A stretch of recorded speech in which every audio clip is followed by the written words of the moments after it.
everyone, welcome back to my channel. My name is Katherine and this is Raspberry Reads. If you are new here, then thank you for checking out my channel. I read all sorts of different types of books, but predominantly I read literary fiction and historical fiction with some dystopian. But as you'll see from today's video, which is my May wrap-up, I do read quite diversely. So hopefully there is something, there's a little bit for everybody, right? So hopefully there's something that you are interested in picking up and reading from what I've got to say today. And if you are already a subscriber, then thank you for being here. I really appreciate you taking the time to watch my content. So yes, today is my May wrap-up video, and I read 8. I read 8 books in May, and it was a pretty good reading month, I must say. Some books have stuck with me, and others have very quickly faded from my memory, and so I will have to refer to my Goodreads to remind myself what these books were about. But yes, without any further ado, let's just get into it. So the first book that I guess I'll work from most recent to least recently read. So the first book up is The Stolen Queen by Fiona Davis. And this book I decided to read for Read Historical Fiction 2025, although I will be honest in saying that that was coincidental that I had this book, the audiobook, on my holds list for months and months, and it just coincidental that my loan was available right at the point that I was going to start reading for Read Historical Fiction. So serendipitous, let's call it.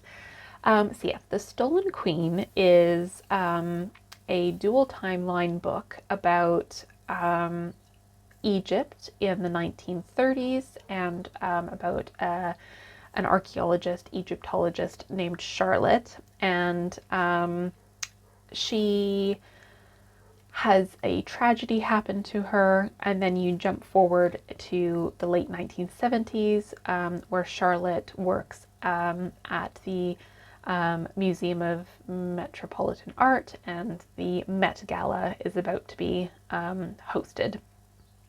And the main driver behind this story is that Charlotte wanted to understand what happened to a little known female pharaoh named Hathakare, who had been dismissed as unimportant.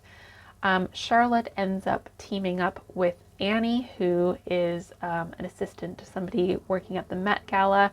They actually end up traveling to Egypt together in search for something that goes missing, hence the Stolen Queen, an artifact that goes missing during the Met Gala. It was an enjoyable read, so I gave it 3 stars. I liked the idea of the book. I love anything to do with ancient Egypt. You can see behind me. So all of that was really like tick, tick, tick, really good. The characters were pretty interesting and well developed. The ending is where this book fell short. It felt forced, and that everything needed to be tied up with a little bow. And that's just not the type of book that I enjoy reading. Some people really like happy ending, everything is resolved books. And my preference is for books that leave things unsaid and unresolved. And I felt that the writing itself kind of declined towards the end of the book, and that Fiona Davis was sort of rushing to conclude things. So it is worth reading, and in fact it's worth listening to. It was an enjoyable audiobook, but it wasn't the best thing that I've ever read, and it's not necessarily a book that I would recommend in sort of top historical fiction. And if you have read The Stolen Queen, I'd love to hear your thoughts about it. The next book is Ultra Processed People, Why We Can't Stop Eating Food That Isn't Food by Chris Val Tulleken. So, I mean, if you're from the UK, then you're probably familiar with this doctor and some of his work, because he had a BBC series a while ago, and also like ultra processed food has been in the media a lot. It's a very popular area of research right now, and Chris von Tulleken is one of the people that sort of was pioneering the most recent iteration of this work. And I listened to this on audiobook narrated by Chris von Tulleken, and it was a really interesting read. I wouldn't say that there was too much in terms of advice given, and he specifically says that he's not there to dictate to people what they should and shouldn't eat. So if you're looking for sort of like a self-help book, it's not that. It's all about the research and trying to understand how ultra-processed food is interacting in our bodies, and the impact it's having on our health. And from that perspective, it was absolutely fascinating. So I give it 4 stars. It's a really important book to read, important research. And yeah, I think everybody should read it. I think the reason why I gave it 4 stars, and this was mainly before the audiobook, is that with the audiobook, Chris von Tulleken ended up having excerpts of his radio interviews with his twin brother, who also took part in some of the study of this research with him. And those didn't quite flow as well, and I got a bit frustrated by those insertions, and so that's why I ended up giving it 4 stars. But the research itself and the topic itself was 5-star, 100% worth it. And I think that was the only non-fiction book that I read in May. Okay, moving on. Orbital by Samantha Harvey. So Orbital was the last book club pick that we read for this year.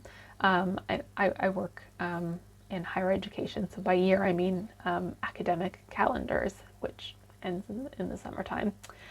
And we had mixed feelings about Orbital, so I ended up giving it 3 stars. The writing is beautiful.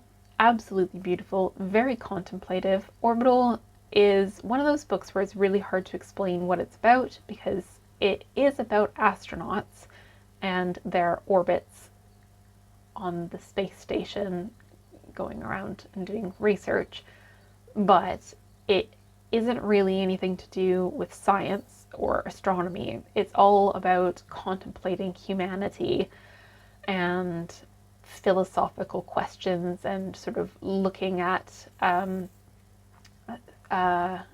Earth's geography and humanity from a sort of holistic perspective.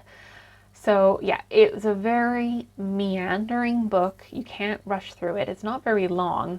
And actually, one of the points that we discussed a lot at our book club was that the book got a little bit repetitive at times, and so we felt that either Samantha Harvey could have turned it into a short story. I understand why she didn't in terms of marketing, but it would have worked better either as a short story, or she needed to flesh out the characters and plot points more and have it be a longer book. So yes, beautiful writing, really good idea, lots of food for thought, but the execution fell short a little bit. I'm still glad I read it though. And okay, next up we have The Sisterhood by Katherine Bradley. And this is one that I had never heard of. A couple of years ago, let me rewind my thoughts. So The Sisterhood is a retelling of 1984, George Orwell's 1984. A few years ago, there was another book that came out that was similar, and the name of that book completely escapes me. It might have actually been called Julia. So the Sisterhood is similar to that book, in the sense that it is a reimagining of 1984, but from Julia's perspective.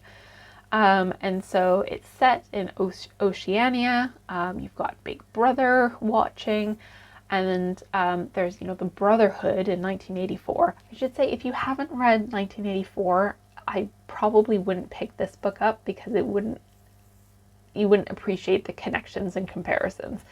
But I'm assuming you have read 1984, and then therefore you've got the Brotherhood, and then in this version there's the Sisterhood, and their main goal is to find out who are members of the Brotherhood, and try and overturn Big Brother. And Julia as a character is absolutely fascinating, because she's got this really complex history.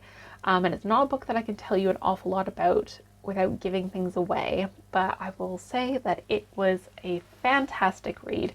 The writing was a little bit clunky at times, but I really like dystopian fiction. 1984 is one of my favorite books, and so if you're like me, then you will undoubtedly really enjoy The Sisterhood. Strangely enough, it has very few ratings on Goodreads, 479 in fact at the time I'm speaking to you, and only a 3.75 rating. I gave it 5 stars, and I can only imagine that because this is a feminist retelling of 1984, it might not have sat well with people.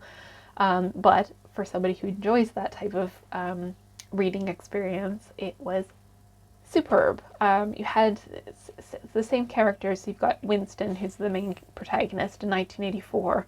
He ends up playing a minor role in this book, but I read it listened to it as an audiobook, and I thought it was a great audiobook as well. So yeah, singing praises for The Sisterhood. Thought it was great, and it's one of those books where I feel like I will probably read it again at some point, because I know what happens in 1984.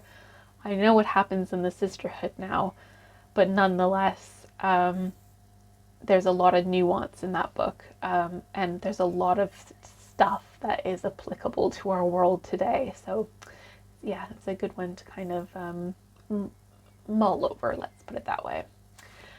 Okay, where are we at next? The next book I finished was Prodigal Summer by Barbara Kingsolver. So if you're one of my regular viewers, you know that Barbara Kingsolver is one of my favorite authors. I've yet to read something by her that I don't like, and this book was no exception. So Prodigal Summer is set in the Appalachian area, which is where Barbara Kingsolver sets a lot of her books, like Demon Copperhead, for example.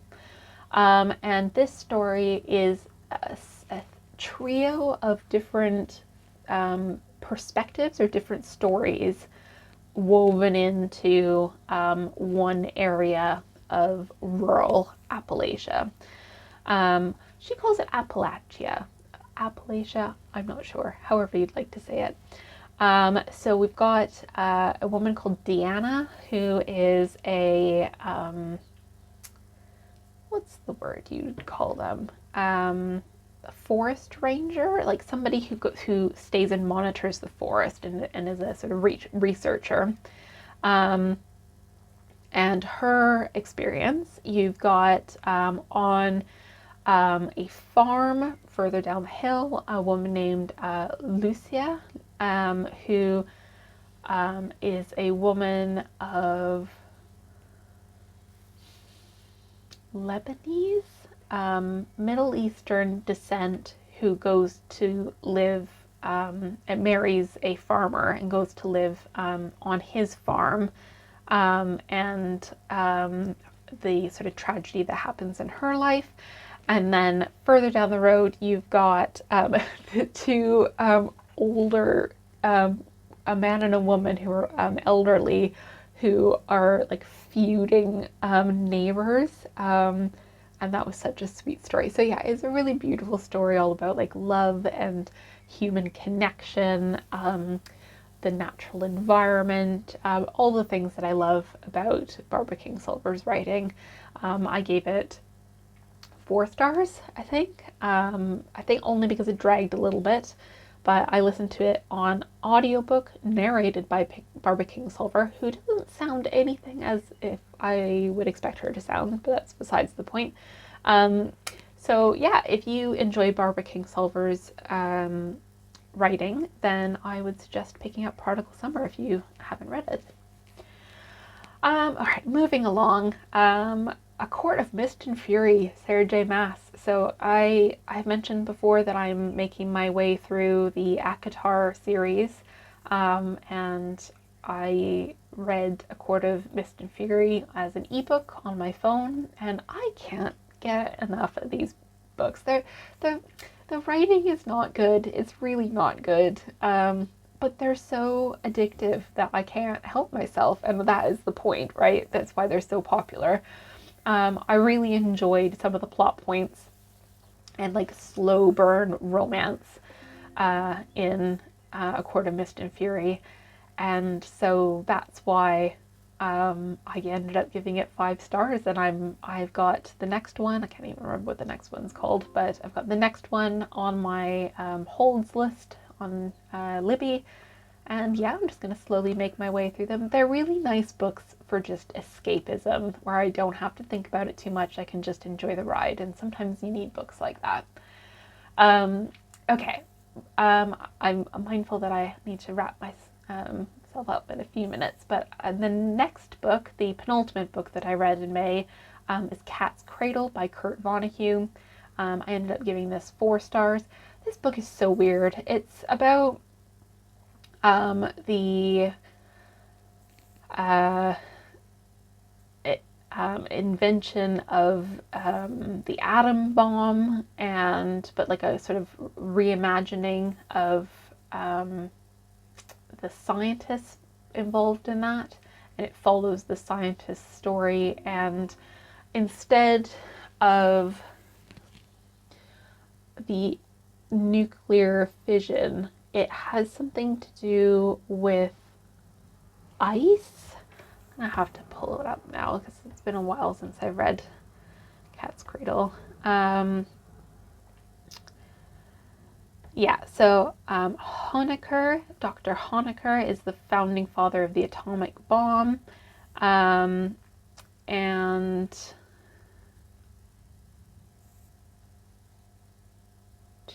Ice 9, that's the name of it. So it's this, he's the inventor of Ice 9. It's this weird chemical capable of freezing the planet. And it's all about just the craziness of that. And you've got, like, the main character goes to try and understand where this Ice 9 has come from, and trying to track down Dr. Honecker's 3 children, and it's like there's a dictator in the Caribbean, and it's so weird. It's so weird, but it's a modern classic, and I'm glad I read it. And so for that reason, I would recommend it. Yeah, it's hard to read, but it's funny and it's confusing. It's all the things, but that's what makes Kurt Vonnegut such a prominent writer of our time, right? And then last but not least, I read The Binding by Bridget Collins, and this was sort of a queer story, but it was about binding in sort of the witchcrafty folklore context, where these binders would basically remove people's negative experiences or negative trauma and bind it into a book. And again, it was an interesting idea. It just wasn't really executed well, I would say. Yeah, just looking on Goodreads, the binding has a 3.86 stars. I gave it 3 stars. And I wanted to like it more than I ended up enjoying it. It just sort of fell short a little bit, and I've been quite vague, I know, but that this is the book that I read, the first book I read in May, and because I don't remember much about it, that sort of tells you that I didn't connect with the characters. There's Emmett was the main protagonist. He ends up being a binder. He has a relationship with somebody called Lucian, but there just wasn't much substance to it. So yeah, a bit of a disappointing read. But yeah, those are the, how many did I say? 1, 2, 3, 4, 5, 6, 7, 8 books that I read in May. A mixed bag, but some really fantastic reads like The Ultra Processed People and The Sisterhood, Prodigal Summer, fantastic books. So I'll put all the details of these books in the description below for you if you're interested in reading them or listening to them on audiobook. And with that, I hope you're doing well. I'll be back soon with more content, and soon my wrapping up June. Where is the time going this year? I have no idea. And I'll also be back soon with some thoughts on what my reading plans are for the summer, because I always enjoy summer vibe reads. So I'd love to hear what you're reading right now, and how your May reading went. If there were any books that you would recommend to me, I'd love to hear them. And I hope you're all doing well, and I'll see you soon in a new video. Take care. Bye.